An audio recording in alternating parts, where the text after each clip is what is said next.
Magandang araw po, welcome po sa aking channel, Love9TV. Katalasasan po, meron po ba kayong mga properties na napapabayaan or non-performing assets na inyong ibenta pero wala kayong oras sa pagbibenta nito?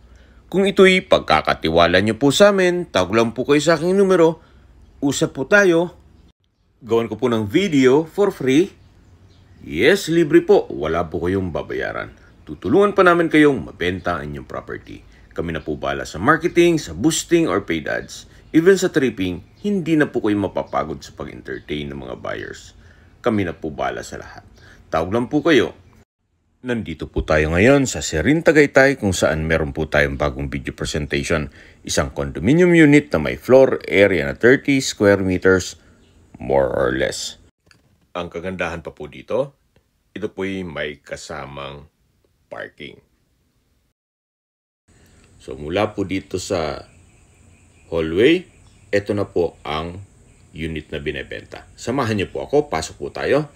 Ito po yung entrada at dito naman po yung toilet and bath kung saan maayos naman po ang toilet fixtures.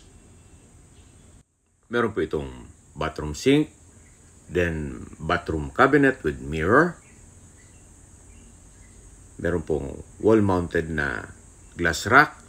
Then, dito naman po yung hot and cold shower. Ito po yung naka-tile bathroom wall. At meron pong shower curtain na rin dito. Okay, lapas po tayo para check natin yung ibang parte nitong condo unit. At tungkol naman po sa mga gamit, siguro pag-usapan na lang ninyo ni owner. So, ito naman po ay studio type lang. Walang partitions. Kaya maaliwas po, hindi po masikip. So dito rin po yung living area, dining area, at yung kitchen. Ito po ay well-maintained at ready for occupancy. Ang kulang na lang po dito, kayo at ang gamit nyo. Ito pong kitchen ay meron pong wall-mounted modular cabinet at meron pong stainless sink with faucet. Meron din pong space para sa kitchen utensils. At dito naman po yung bedroom side. So meron pong accordion para may privacy.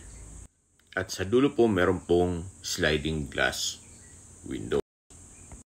Okay, recap lang po tayo. Sa mga nag-skip po ng video, ito pong condo unit ay nasa Serin Tagaytay at may floor area na 30 square meters more or less.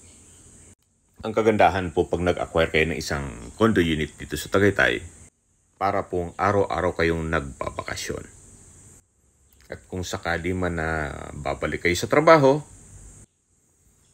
pwede nyo po itong ipasok sa Airbnb para maging income generating. Hindi man ganun kabilis yung ROI o return of investment, pero kahit papano, hindi po tulog ang pera dito. Ito pong Serin Tagaytay ay meron pong mga resort type amenities. Sa ground level po, may adult and kiddie pool. Then meron pong game room, indoor gym, at play area. Meron din po itong clubhouse at function rooms. Then sa podium level naman po ay meron pong gazebo, garden path, at malaking open space. Ang kagandahan pa po dito, itong lokasyon nitong Serin Tagaytay ay nasa city mismo. Walking distance lang po ito mula Ayala Mall Serin, then sa Our Lady of Paris Church, sa Forum Mall, at iba pang business establishments. Malapit din po ito sa Tagaytay Hospital.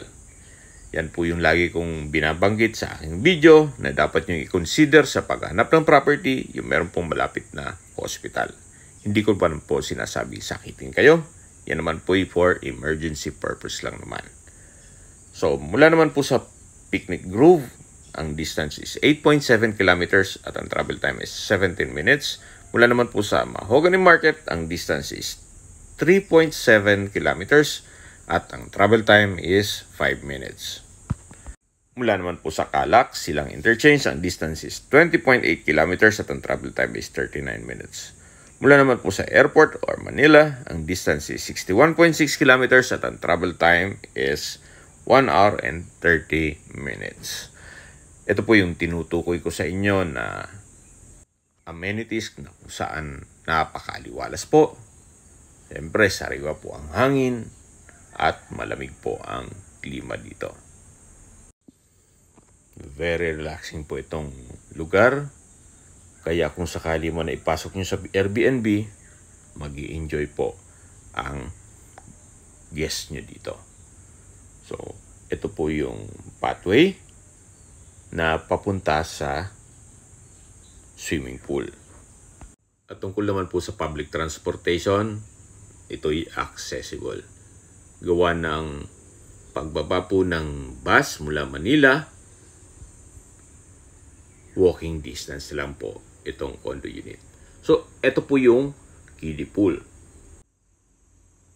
Napaganda po ng disenyo at dito naman po another open space, kaya maliwalas. At dito naman po sa kabilang side yung adult pool. Okay, sa presyo na po tayo. Binebenta po ito ni owner sa halagang 6.5 million pesos net. Ibig pong sabihin, si buyer na po ang sasagot sa lahat ng taxes at expenses with regards to documentation.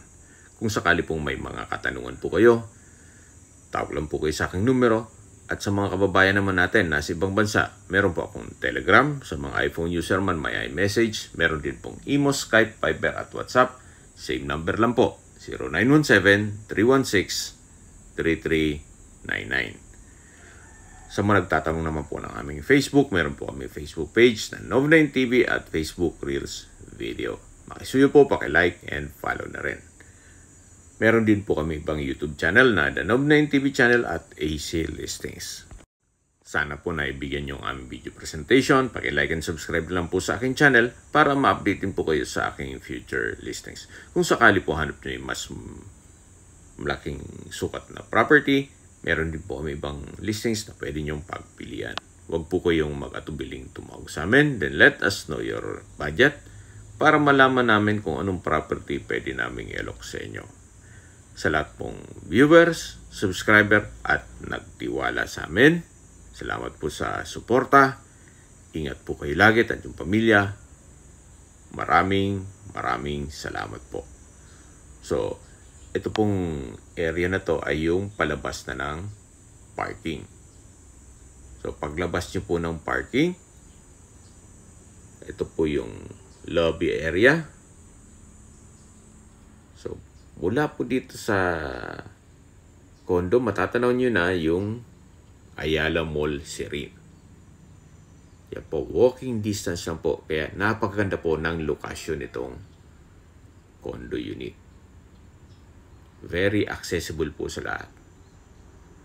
Nasa sentro po kayo ng Tagaytay.